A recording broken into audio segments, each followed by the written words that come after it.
Zdaj pravijo, da je vse v zgodbi. Tako da jaz bi začela pa malo zgodbo. Zakaj smo se sploh podali pred nekimi leti na ta trg knjig, ko vsak rekel, ma to je brez veze, to je tako vse skupaj propada, pa to ne gre. Gospoda Samota ni več tukaj, ampak bom mačkom potunkala. Mislim, da je bilo 15 let nazaj, ko sem šla do njega, z neko, ne vem, tako mladostniška neverjetna ideja, rekel, Petra, veste, tako je to. Na trg knjig greš samo takrat, ne če hočeš nekaj uspešno narediti, ampak če si mačkem trapas na knjige. Ko sem jaz razmišljala sama, mogoče sem pa ta prava za nekaj tazga. Kako se je skupaj začelo in zakaj smo to šli? Mi obstajamo šele 5 let, za ta knjižni svet, ko slišam, kaj vse ste že dosegali, smo zelo sveži, ampak se trudimo vsako leto boljši. Moje ime je Petra Škalja in začela sem s tem, da sem izdala svojo prvo knjigo pri 23 letih, ker sem mislila, da je to moje življenjsko delo. Ne je več ponujiti, ker ni dobra, to upam, da zdaj verjamem, da zdaj dosti bolj pišem, ampak nekje treba začeti. Ampak kaj se je slučajno zgodilo, da sem jaz dojela, da s knjigam lahko tudi kaj delaš na tem svetu. Ker sem drugače ena velika kmetija, veste kaj Hrastovca? Mokronok? Tam nekje Dolenjska, po glasu slišali Dolenjska, ne? Veste, kdo bere knjige na kmetijah? Tiska zadev ni. In pa smo mi to skrivali, kaj še, da sem pisala. Jaz sem se tega sramvala. Smo ljubni piflarčki malo, ko smo rajali tiho, ne? Pa naskrivaj po noč. Kje da bi jaz pomislila, da lahko s knjigo karkoli delaš? Ampak hvala Bogu sem šla s tole prvo knjigo ven in mačka je pa to sreča treba v življenju, no, in tukaj sem imela srečo, da se je zgodilo, da s drugo knjigo je pa dokaj enostavno mi uspelo, da sem prodala avtorske pravice na kitajski trg. In potem smo imeli to tako veliko promocijo same knjige na Kitajskem, v Šanghaju in takrat sem jaz videla, da če druge nekaj uspe, si v Sloveniji radaš mačka zanimiv. In sem rekla, mogoče pa to, kar mene res veseli. Kaj pa, če poskušam še kakšno knjigo narediti? In sem pisala svoje knjige, potem ti zmanjka lastnih zgodb, pri tistih 25-30 letih sem začela pisati knjige za druge in sem kar dobro začela spoznavati ta knjižni svet. Me je pa nekaj motilo v tem knjižnem svetu. Izhajam iz družine, ko ogromno damo na take lepe vrednote, povezovalno sodeluješ za skupen cilj, kar na kmetijah je pač tako moglo biti. In videla sem, da na knjižnem svetu je pa velika borba med pisatelji na eni strani, pa založniki na drugi strani. Pisatelji so govorili, ja, veš, one založbe, vse mi vzamejo, oni služijo na naš račun. Uredno? Založniki so pa govorili, ti pisatelji se napišejo pa naš drugega, mi imamo pa vse stroške, mi moramo pa sami vso promocijo. In bilo tako kot dva pregova. In sem začela se spraševati, kaj pa lahko naredimo, da probamo to pa malo spremeniti. In takrat jaz razlagam enemu gospodu, ko sem potem tudi knjigo napisala v njem, en Jure Knez, smo hodili po hribih, pa sem rekla, Jure, veš, jaz bi pa založniški svet takle naredila, jaz bi drugačno založbo naredila, z drugačnimi pravili, drugačen koncept. In on mi reče tak čudežen stavek, pa naredi. Če nekaj na trgu ne obstaja, pač naredi, to ti je podjetništvo. Mogoče bo dobro zate, mogoče bo še koga drugega to zanimalo. In pisalo se leto 2020, ko so s pravnico tole začele, ustanovile založbo Petka, prepričane, da to bo uspelo, vidite po sliki, kako je bilo to prepričano. Vse nismo vedeli, kaj se spuščamo. Smo rekli, probajmo, kaj na slabšem primeru se pa lahko zgodi. In kaj je koncept naše založbe Petka? Mi smo rekli, dajmo zdaj pa nekaj delati skupaj v dobrem in slabem. Kar pomeni? Osnovni koncept, držati se moramo ene rdeče niti. In jaz sem kar v 15 let zelo veliko po svetu hodila, ker sem bila prepričana, da mi je najslabše v tistih Hrastovci, danes drugače mislim, ampak sem iskala po svetu, po en mesec živela Azija, pa en mesec živela Amerika, ki je v svetu bolj lepš kot v Sloveniji, ker posod je boljš, no, po 15 letih sem prišla nazaj in globoko čutim zaradi te izkušnje, da neskončno obožujem Slovenijo, slovenski jezik, slovenske zgodbe, naše ljudi. Jaz sem rekla, če kaj želim iz tega tukaj dati, ajde, jaz če bi imela založbo, pa tukaj sem pa egoistično, subjektivna, jaz bi imela pa založbo. Samo slovenski avtori, samo slovenske zgodbe, predvsem resnične slovenske zgodbe, da gradimo neko kulturo naroda in da nekaj prispevamo k temu nadalje. In to, kar nam bo finančno šlo, bomo imeli tudi zgolj slovenske izvajalce. Tiskarijo, ilustratorju, vse pa nas v Sloveniji. Zdaj smo celo knjige začeli pisati zadaj, napisano v Sloveniji, oblikovano v Sloveniji, natisano v Sloveniji. Zdaj smo pa dodali, ne, to je pa zdaj moderno, pa narejeno z naravno inteligenco. Podpišejo v pogodbi avtorji, da ne uporabljajo umetne inteligence. Večkrat se borimo s tem, ker pač mi zaupamo avtorju, če se nam zlaže, težko prepoznamo, ampak smo res striktni pri tem, smo rekli, mogoče imamo zato malo, ne bomo imeli take prednosti na trgu, ampak Sej to na koncu za svojo dušo delaš, mi gremo v to smer. Kaj pa zdaj koncept založbe sodelovanja, skupaj dobro in slabo? Mi smo rekli tako. Avtor delno investiral to knjigo, finančno, mi delno investiramo, pol. Potem to skupaj naredimo, pri nas ima avtor zadnjo besedo, kako naj knjiga zgleda, zato je vsaka naša knjiga drugačna, vse nekaj pisano. Skupaj to speljamo, seveda založbo opravi ves ta svoj del, ko mora, avtorja pa sprašujemo, rdečo, črno, kako bi imel, probamo zadostiti čim več njegovih želja. Gremo na trg, začnemo to prodajati. Od prodaje si pa ravno tako delimo rezultate pol. S tem, da ta rezultati pol je včasih izguba, vsak mačkan izgubi, včasih so pa to dobički. In zdaj tudi, če imamo veliko knjižno uspešnico, avtor mi dobimo pol. S tem, da tisti, ki proda, dobi nekaj več. Se pravi, če avtor sam je angažiran, da bo prodajal, bomo predstavitve, pa se pojavlja, avtorju damo pa 70% od prodane knjige. Tako da naša založba na koncu vzame pri več kot pol knjigah, mi dobimo samo tistih 25% kot sama založba. Večina, kar je, gre avtorju. Zakaj smo se tega lotili? Iskreno, ker sem jaz najprej avtorica še danes, potem sem šele založnica. In se mi zdi nekako, dajmo probati narediti način, da avtorje bogato nagradimo, razumem pa tudi zdaj pa skočimo v plat založnika, kako prav Franc Jager, ne? Prihodki mora biti večji od dohodkov. Da preživimo, pač moramo to zase skrbeti. In poskušamo zdaj v 5 letih to čim bolj približati, da je avtor tukaj zadovoljen.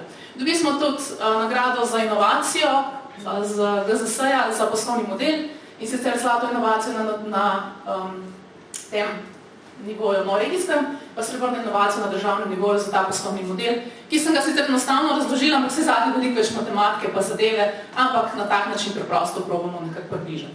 Zdaj, začeli smo precej kaotično, ko gledamo nazaj, ampak nekje začneš, sami smo doma to pokirali, delali, no, danes smo se pa že kar razširili. Zdaj imamo nekje 150 naslovov v 5 letih, vsako leto nekje 25 naslovov se trudimo izdati. Bi še bistveno več, ampak včasih mačkano zmanjka časa. Energije, ne? Časa pa. In vprašanje, ki ga dobimo od avtorjev neskončnokrat, a se splača izdati knjigo? Zdaj pa povem jedno zgodbo. Pisatelji smo v zgodbah, ne?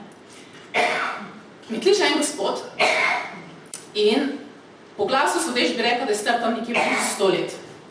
In počas govori, se sparavno sred sestankov, kot tega, ga res nimaš, ne? In gospod se z mano dobil, da mi predstav neko knjigo bi on naredil, zdaj mačkam za intermenco, mene 3-4 popraševanja na dan dobim za izdajo knjige. In jaz pravim gospodu vljudno povedati, da gospod ne morem se dobiti na kavi, ker pa sem mogla samo na kavo dobila, imamo na spletni strani obrazac, spomnite pa vam odgovorimo. Ampak on nima računalnika, nima telefona, pa bi res rad to knjigo. Pa sem pa nekako malo zasmilo, sem rekel, gospod, pa le pridite, se kavo pijem, bo zjutraj kavo spila. Pride na kavo in mi pokaže fotografije svojega očeta. Sprav, če bi on blizu 100 let, se ni bil 80 let bil, oče njegov, ki je bil star tam 15-20 let, je želel biti fotograf. Njegove sanje so bile, da bo on fotograf. Pa je prišla prva vojna, pa je druga vojna, pa ni mogel. In potem ta gospod Šmigovec reče, in jaz bi rad te fotografije izdal v obliki knjige, da pomagam očetu, da bo nekako formalno evo fotograf, en izdelek naredil. Kdo bo to knjigo kupil? Vajte mi. Ampak nekako smo dobili tistega 10. oblikovalca, ki je bil pripravljen sedeti 3 mesece v pisarni, pa sta takole šla slikca za slikco, ker gospod nima računalnika, nima nič. No in potem mi dobimo knjigo, pa reče, gospod Šmigovec, ste 4 knjige, pa morate mi prinesti za nuk, se veste, ne? A bi mi prinesli pa še eno za spomin, da imamo mi. Natisnili smo 150 izvodov. No in reče seveda, sva zmenjena ob 9, da se dobiva v moji pisarni in vidim gospoda tako lepo v parkirišču gor pa dol že hodi, že pol ure prej, že gospod Šmigovec, kar pridite dol, ne? Takole smo v pisarni in on pride do mene. V rokah drži 5 izvodov knjige. Presežen tresel se je, gospod se je tresel in mi tako knjige da, pa reče, gospod Petra, zdaj lahko jaz mirno umrem. Jaz sem dal poklon očetu, to je to, kar sem želel, to je, kar sem svojo doživljenje narediti, jaz sem zdaj mirno umrem. In on je jokal, in jaz sem jokala, in oba sva jokala, in kavico sva pila, in tole je njegova knjiga. In potem mi nekdo vpraša, a se splača izdati knjigo? Dajte mi povedati, se splača izdati knjigo? Zdaj pa na tistem rečem, daj me drugače vprašaj, se splača finančno, a se splača za srce, ali kaj me zdaj sprašuješ? Ampak absolutno, gospodu Šmigovcu je to spremenilo življenje. Knjige absolutno se splača jih izdajati. In mi izdajamo kar veliko knjig, ko sploh niso za prodajo, verjetno sploh do vas ne pridejo. Recimo, to je nekaj takih knjig. 5. razred, punčka, piše neverjetne pesmi, veste, kakšen talent. In pa veste, da bomo to izdali, če da lahko. Pa še učiteljica je tako podporo dala, seveda, da bomo, to je tista na levi strani. Ena gospa se za 50 let odločila, da bo vsem podarila svojo knjigo, ki je pisala že 20 let pesmi, pa smo naredili si 100 izvodov za vse njene na zabavi. Pole, oj, dolina Titerbovska, najde so stare zapise tamburašov, pa so rekli, želimo, da se tu ne pozabi. To je zgodovina Trbove, dajmo to nekaj. Seveda smo izdali. Veste, koliko smo jih prodali? 6 izvodov. Pa en gospod jih je 10 vzel za spomin, po mojem zato, da je malo podporil nas, ko se videl se trudimo. Spomini naših dni. Ena gospodična je prišla, da imela prakso pri nas. Kaj na 14 dneh jim naučim? Nekaj delaš po domu starejših občanov. Po teh 14 dneh malo starejše poprašajo zgodbo, kako so živeli, pa to zapiši, pa ima takole, to je taka knjigica in je na koncu podarila tistim 10 ljudem v domu starejših to knjigico. Zjokaj so se. Da se splača, se splača. In take knjige mi izdajamo, ker verjamemo, da je vredno. Kot zanimivost, ne? Rodbina Škarje, tudi ena takih. Malo sem bila subjektivna pri tem, da sem to izdala. 200 ljudi je prišlo na predstavitev knjige. Veste, kaj je to za celo družino? Oj, dolina Titerbovska, tamburaši so prišli, pevski zbor, to nismo imeli kam ljudi dati, to je bilo vse polno. To ljudem pomeni in to knjige prenesejo. Tako da niso knjige samo neka finančna zadeva, ampak tudi malo širše pogledamo, kaj to je. Zdaj, mar si zgodaj pa reče, a knjige niso več tako pomembne, nas imaš umetna inteligenca, internet in tako naprej. Jaz pogledam, a ne se hecat, ne. Vam povem 2 primera, moč knjige, še danes. Napisala sem knjigo Akrobati, to je razmišljanje gospoda Jureta Kneza, ustanovitelja Devesofta, Katapulta in en izjemen človek, ki za Zasavje ogromno dela. Zasavje je čisto prerojeno, ogromno noter zdaj vlagajo. No, in iz te knjige Akrobati, noter imajo QR kode, sploh za mlade, da videe pogledajo. Jaz pišem, kako podjetje zgleda, pogleda lahko tudi video, pa leti čez podjetje, da vse to pogleda. To je zato, da malo približamo mladi. No in začnejo prihajati mladi, jaz sem tudi akrobat, jaz bi tudi bil akrobat, pomagajte mi, da bom akrobat. In kaj je iz tega nastalo? Poudarjam, izhaja iz knjige, iz tega naslova, ko sem ga nekako pozicionirala kot neka simbolika vsega skupaj. Zdaj se v Trbovljah gradi takole mesto akrobatov. Dejansko mesto, kjer bo na enem mestu združeno vse, kar je za podporo mladim inovatorjem, ki razvijajo svoje ideje in imenuje se mesto akrobatov. In tako močno konc ima knjiga, da nekaj sprovede. Na konc bo mesto stalo, ampak vedno se bo povedal, izhajalo je pa iz ene knjige, iz moči, ki jo knjiga ima. Drug primer. Imamo najboljšo poslovno knjigo leta 2024, to je gospod Matjaž Čadež o podjetju Halkom. Knjiga je dobila nagrado, všeč mi je bila razlaga tega, ker ne govori zgolj finančno poslovnem uspehu, ampak govori o tem, kako pomembne so vrednote, kako pomembni so odnosi, sploh v poslovnem svetu. In tudi meni je zelo ljuba knjiga. In kaj je z tega nastalo? Zadnje poglavje govori o tem, kaj bi mogli pa narediti, da dolgoročno nekaj dobrega na trgu pustimo.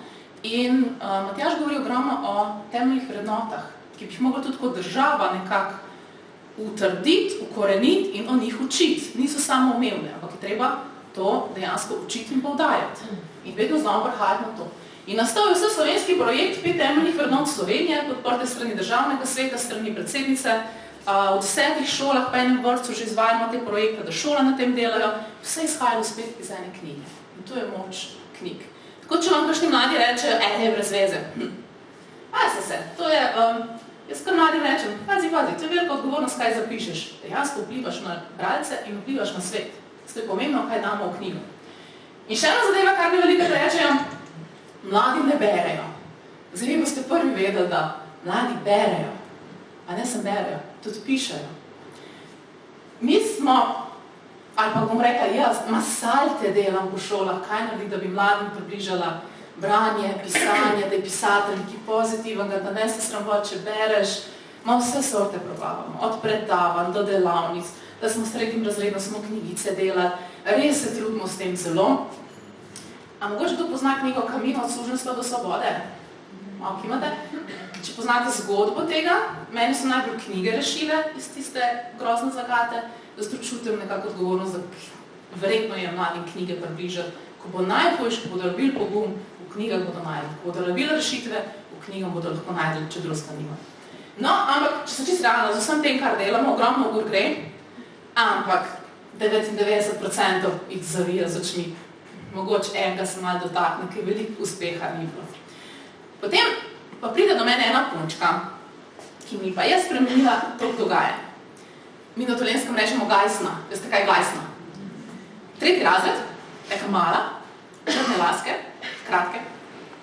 Tako je imela roke v boku, tako odločno pride do mene, ne? Tako gor pogled, pocuka zahače, ko gor pogledam, jaz se pogledam, prav, nekaj vas moramo vprašati. Ja? A ste vi pisateljica, ki je prišla na šolo? Ja, jaz sem ta pisateljica, ki je prišla na šolo. Pa čakam, ne, to bo sigurno zanimivo, če je tako prišla do mene. Kaj, ja, veste kaj? Pisatelj pa ni seksi poklic. Tako gledam, prostim besedam je rekla, imamo prav, bolj dinozavrskega skoraj ni. Pa pa vprašam, kaj pa je seksi poklic zate? Veste, kaj mi odgovori?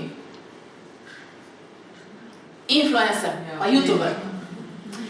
Ampak mi je dala misel, kdo da punčki 3. razred v misli, da to je fajn, to je wow, nekje je to mogla videti, nekdo je to dal na piedestal, nekdo je to izpostavljal. In pa razmišljam, kako bi mi pisatelje postavili na tako, da reče nekdo v 3. razredu, pisatelj je seksi poklic, to je pa najboljši poklic. Kaj bi mogli mi za to narediti? In iz tega smo naredili natečaj Mladi pisatelj leta. In smo rekli, vsako leto izvajamo natečaj, zdaj 4. leto poteka, stari 10 do 17 let, napišite knjigo, ne zgodbico, ampak knjigo, dolga saj 50 strani v Wordu, 12 pisava, tako da res konkretno knjigo, ker so tudi biseri, ki znajo pisati knjigo v teh letih. No, napišite knjigo in najboljšo vsako leto bomo pa izdali v knjižni obliki, fizični obliki, in kot vsak avtor boste pri nas dobili 50 do 75% od prodaje avtorskega honorarja. Ena naša pisateljica v lanskem letu zaslužila 5000 evrov, nekaj čez 5000 evrov pri svojih 15 letih. Pa mama rekla, malo se ustavite, da no pustila šolo, pa šla pisati. Rekla, da skrbi, tako da dobi. No, ampak, kaj smo s tem naredili? Mi se pa zelo potrudimo, se res trudimo, te malo težko, ampak se trudimo, da pa te pisatelje pokažemo kot neki wow, pa naredimo veliko predstavitev, pa malo medije, pa grejo na Radio 1, so 1 uro, ko govorijo o knjigi. Pa vse te stvari, da mladim pokažemo, lejte svojim talentom, kaj lahko naredite, vredno je vlagati v to. In da ima pa to lepe rezultate, vemo potem, da prvo leto je zmagala ena 13-letnica s Kostanjevica na Krki, Ula, vse ima. Ula je čez 1 leto napisala še eno knjigo, tako da smo jo spodbudili, da piše, ampak naslednje leto smo mi dobili na tečaju 6 knjig iz njene šole. Vsega skupaj dobimo pa 30 knjig.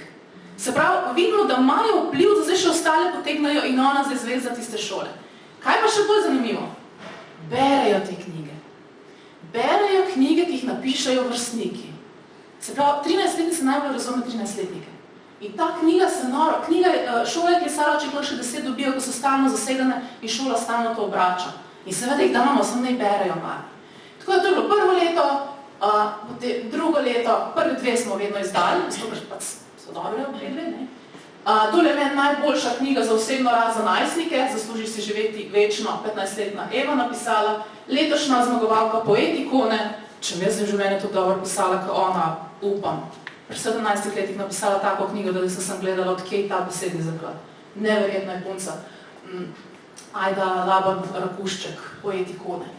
Drugo mesto, Milni mehurčki. Punca pri 15 je povedala, kako je preživljala stisko obsesivno-kompulzivne motnje in kako je iz tega izhajala, kako je iz tega išla, se pozdravila in bi rada se drugim pomagala, da ne bo to ožigosano, pa da malo bolj razumemo, kaj to je.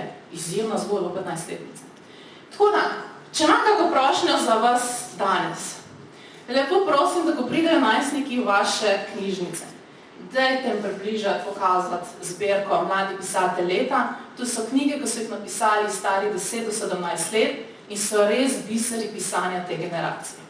In vidim, da ko enkrat začnejo brati, težko jih je spraviti, ko pa začnejo brati, se bo všeč, ker seveda mladi razumejo mlade. Za njih mi to stari itak nimamo pojma, ne? Mi je ena tudi lepo na nežen način povedala. Tako da to bom res vesela, če malo pomagate, da med mlade pride med najstniki. No, in potem, ko na to vse gledamo, kaj mi izdajamo, knjige se ne prodajo, Mladi pisatelj leta, bod moralni, knjigo 13-letnice, veste, da finančno ne bomo to prodali, da bi se lahko pokrili. To so tako napol dobrodelni projekti. In Založba Petka si to lahko prvošč, ker noben od nas ne živijo Založba Petka. Jaz imam drugo podjetje, pa druge stvari delam, ampak je to neka platforma, kjer tudi vsi avtori z mano vred koristimo to platformo, ki je postavljena. In zdaj več, ko bi zaslužili, več bi takih knjig spet še malo izdaja. Tako da zaenkrat nam gre, je pa kar, malo pa lahko jamramo, je pa kar izziv iz leta v leto, ker knjige se vedno manj se prodajajo, vedno večji so stroški, tako da se res trudimo. Kar nas rešujejo so pa tiste knjižne uspešnice, ko pa pokrijejo na drugi strani take projekte, ki so za dušo, za srce. Recimo med najbolj prodajnimi naše knjige so moja absolutno, smo že skoraj 10 000 prodali, Od suženjstva do svobode, Camino.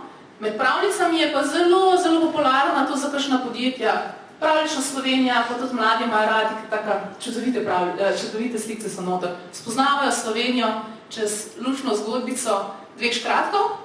En je slov, en je Enja, skupaj Slovenija, in pač greste vsako regijo v državi in spoznavate značilnosti tam. Potem imamo še kar nekaj naslovov, ki jih verjetno ste zasledili. Nina se je na Kondrac objemu življenja, Tomaž Mihrič 33, kjer se pojavi so polne dvorane, tako da nekaj ima. Ravnateljeva hči, Danljiva, izjemna zgodba, verjetno zasledili. Meni neskončno ljuba Alenka Čurina-Žekovič, Sam Bog naj bere, to je gospa, ki se je zavzemala za uzakonitev evtanazije v Sloveniji. Ona je potem šla v Švico. 4 leta sva z njo pisali tole knjigo, ležale, ker ni mogla več, bila že nepokretna. Sva ležali pa modrovali o svetu in kaj se bo naredile in iz tega je nastala knjiga, Sam Bog naj jo bere. Tam posebno mesto pri nas.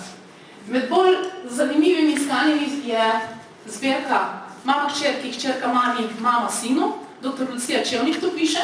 Se pa vidi, da ona na eni strani je mama, se pravi čustveno pristopa, je pa tudi doktorica psihologije, terapeutka.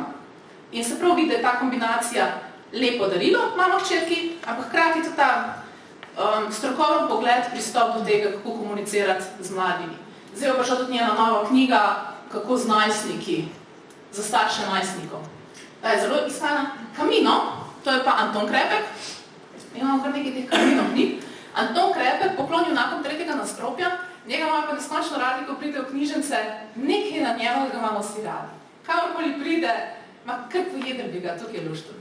In je humoren Štajerc, ki ima za sabo pa neskončno gadljivo zgodbo. Če poznate zgodbo, on je šel na Camino zato, v zahvalo, ker je 5-letni sin prebolel raka.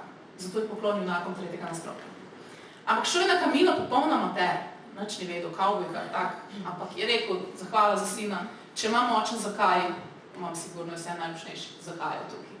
No in pride z Camina, šel pa na Camino z 2 željama. Ena je, da bi bil več časa z družino, pač bi videl, da ni samo umevno, da imaš otroka, pa da je zdrav.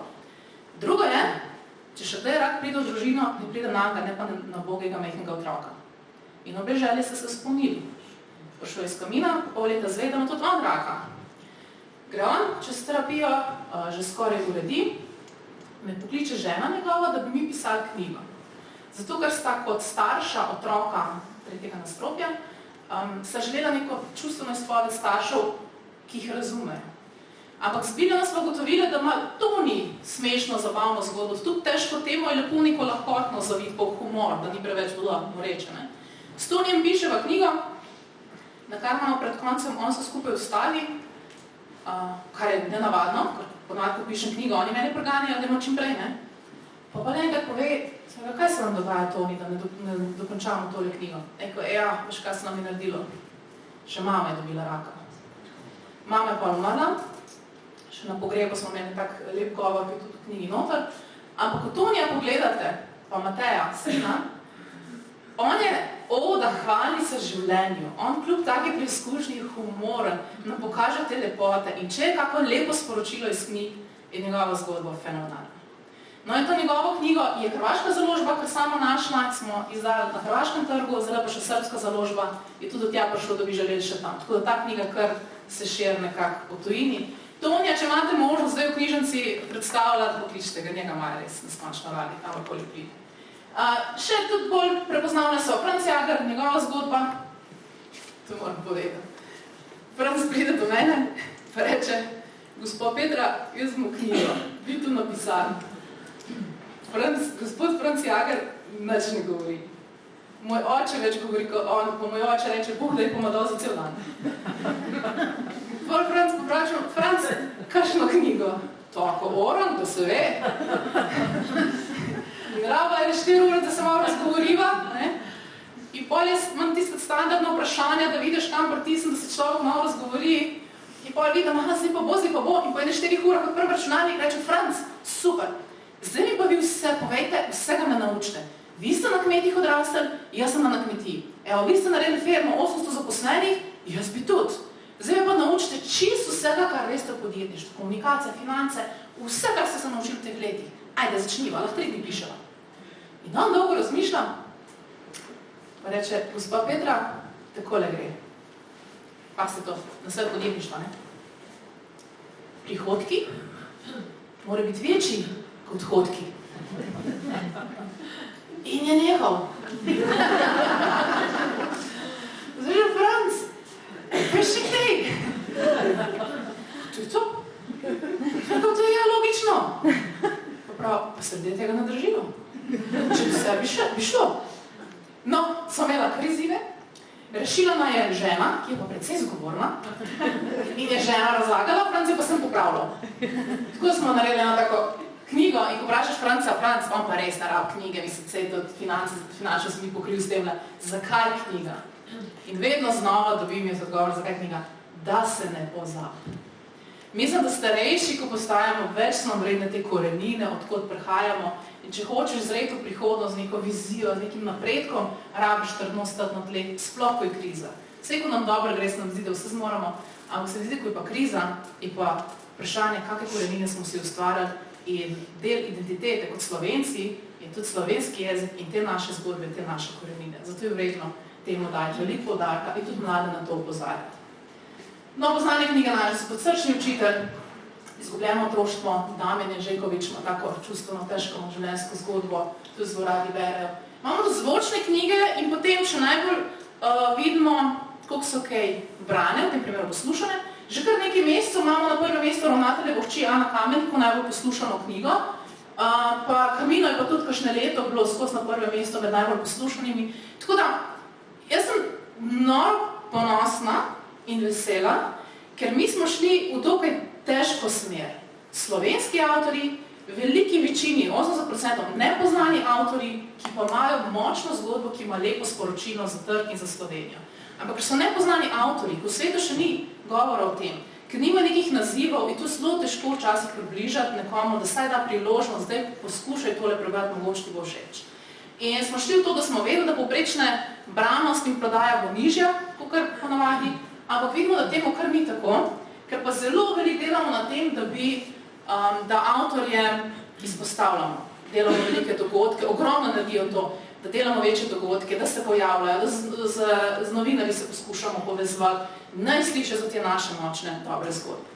Na hitro, kaj nas čaka v tem letu, kaj že imamo v izdelavi, zdaj je prišlo van Leve srce, Dina Delič, spet ena zgodba mame, kako je pa ona doživljala, ko je 2-letni otrok zbolel za rakom.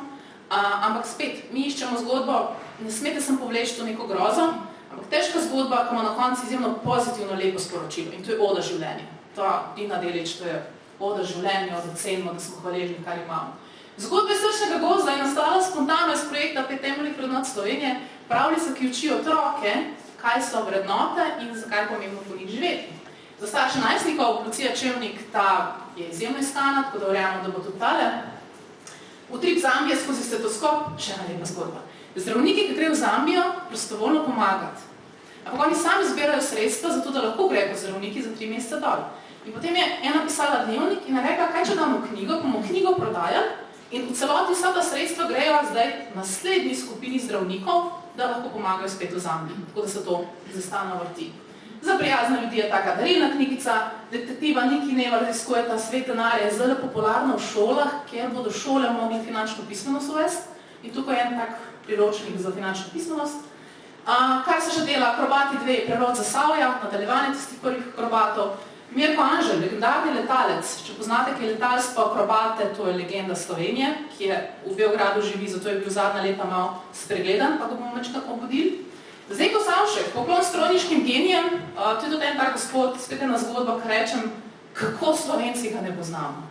To je delal take presežke v strojniškem svetu, da je noro in je vredno, da ga damo malo narediti stari. Gorazd Bavdaš, ujeta duša mladega fanta, kako je postal gej in kako se s tem soočil. Peterka, dinozavrska sobota, spet otrok z bolo, pa so imeli napaka v zdravstvenem sistemu in kako so se s tem soočali. Šerik Džukić, prebujena čustva, izjemno delo spet o vrednotah in čustvih in moški piše. In tako naprej. Imamo jih kar nekaj, se pravi 25 na leto, jih vsaj izdamo, letos kaže, da jih bomo celo 30 izdali. Jaz sem vedno govorila, smo mičkena založba, a potem ugotovim, se nismo več mičkena založba. 25-30 naslovov na leto izdamo, se tega kar nekaj že obrne. In kar je bistveno, pravijo bistveno, če ne vidno, vse neki so knjige, ki jih damo ven, zgodbe, izobraževanje in tako dalje. Ampak jaz podpiram, da mi delamo neke zgodbe za avtorje. Jaz lahko čist suvereno rečem, da moraš kakšnemu avtorju spremenimo življenje s tem, moraš kakšni družini damo neprecenljivo vrednost s tem, ko jim to omogočamo. In zato verjamem, da naša založba bo še naprej izdala kvalitetne knjige, poklon slovenskemu jeziku, poklon Sloveniji kot taki, poklon našim ljudem, ki imajo izjemne zgodbe, vse je prav, da beremo tam z Kitajske pa Amerike, ampak ne pozabimo pa na naše ljudi, na naše zgodbe, ki so tukaj. Ampak moramo jih pa malo bolj podpreti, ker svetovno še niso to prepoznali. In veliko delamo na tem, da tudi avtorja izpostavimo njegovo zgodbo in da širimo tiste dobre stvari, ki jih naredimo. Imamo stalno neka srečanja, druženja, enkrat več, drugič manj, ampak mislim, da tukaj, kar je bilo tukaj, joka, smeha, ponosa, mamica joka, teta joka, očka reče, moja punčka je na odru, zadnjič en tak, moram font razlagal. Vsak dan se vprašam, ali je vredno.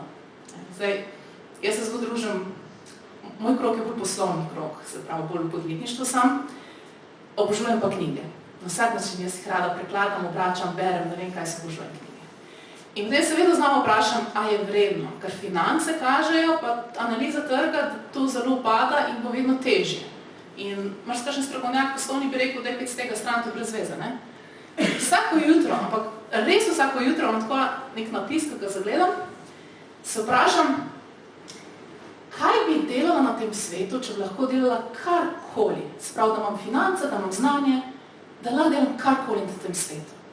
In vedno znova je meni odgovor, jaz bi pisala slovenske zgodbe, dala jih v knjigo in s tem imela občutek, da smo v neki trgu dali, da smo v neki okolju dobrega doprispevali. In vedno znova sem fascinirana na tem, kakšne zgodbe mi ljudje govorijo in mi rečemo, da imamo zgodbe, ki si zaslužijo živeti večno, na nas pa je, da to res nekako ovekovečimo. To je zgodba naše založbe Petka. Jaz sem hvaležna vsem, ko se trudite knjige približati vsem. Če sem rekla ena prošnja, ja, dajte mladim tiste knjige, mladih pisateljev malo približati, da saj zvejo, pa tudi zvejo za ta natečaj tisti, ki dobro pišejo. 5 let smo na trgu, vem, da nismo perfektni, lahko pa suvereno rečem, da se pa trudimo vsako leto biti boljši in bolj kvalitetno. In dokler bomo lahko, bomo mi zagotovo ostajali v knjigah, ker to je najlepši poklic, ki si ga lahko predstavljamo. Hvala vsem za pozornost.